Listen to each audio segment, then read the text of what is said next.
뉴스의 흐름, 사안의 맥을 짚어보는 쇼맥뉴스 시간입니다. 최근 포항공항이 포항 경주공항으로 간판을 바꿔 달았습니다. KTX 개통으로 이용객이 급감했던 포항공항이 경주를 이름에 넣어서 관광객을 유인하겠다는 건데요. 김포 노선도 늘리고 공항과 경주 보문단지를 잇는 직통버스도 운영합니다. 하지만 국제선은 아예 없고 국내선도 하루 4편에 불과한데요. 특히 대구 경북 통합신공항이 생기면 국제선 유치는 더 어렵고 여객 수요 분산도 우려됩니다. 그렇다면 통합신공항은 어떻게 되어가고 있을까요?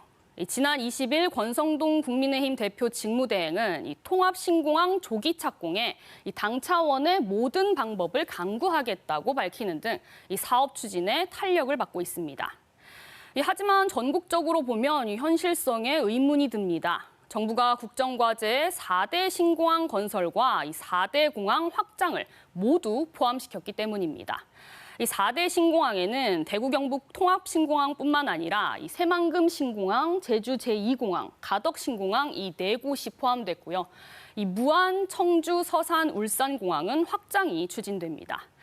막대한 예산이 투입돼야 하고 수요 분산으로 인한 유령 공항 우려도 큰데요.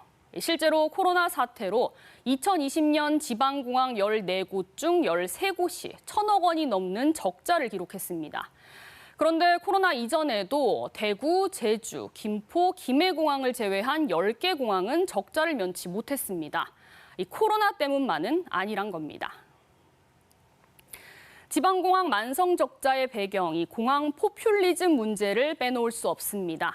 역대 정부에서는 선거를 앞두고 지역개발 사업으로 공항 건설을 약속해왔습니다. 철저한 경제성 평가나 정확한 수요 예측보다는 선심성 공약의 결과라는 비판이 꾸준히 나오고 있습니다. 실제로 대구 경북에서는 예천공항이 1989년 민간공항으로 문을 열었지만 경영난에 시달리다 2004년 간판을 떼고 군시설에 편입됐고요.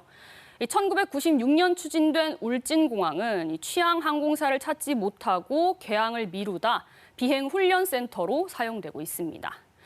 수요 없이 우후죽순 생긴 공항에 혈세만 낭비된 겁니다. 전문가들은 이런 문제 해결을 위해 국내 중심 수요 예측에서 벗어나 전 세계적 항공망 네트워크 관점에서의 수요 예측이 필요하다고 지적합니다.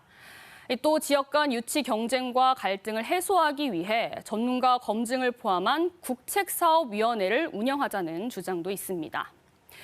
이외에도 한국교통연구원은 기존 공항의 재무 건전성을 높이는 방안을 제시하고 있습니다.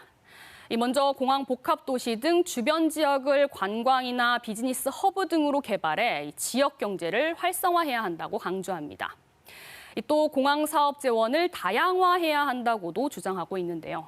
해외에서도 호주 멜버른, 영국 히드로 공항은 제3활주로 건설 등의 공항 운영자인 민간에서 100% 재원을 마련했고요. 미국이나 일본도 정부와 지자체, 민간이 비율을 분담하고 있습니다. 공항의 재무 건전성도 높이고 다양한 주체의 책임과 역할을 공유하는 겁니다.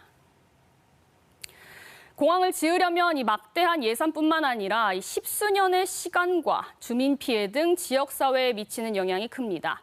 그만큼 공항은 선거 때마다 지지에 대한 선물처럼 짓고 파리만 날리다 몇 년 뒤 문을 닫으면 되는 사업이 아니란 겁니다. 지을 때부터 철저한 수요 조사와 전문가 검증이 필요하고요. 지어진 뒤에도 모든 주체가 함께 공항의 지속 가능성에 대한 논의에 머리를 맞대야 할 것으로 보입니다. 지금까지 쇼맥뉴스 오하영입니다.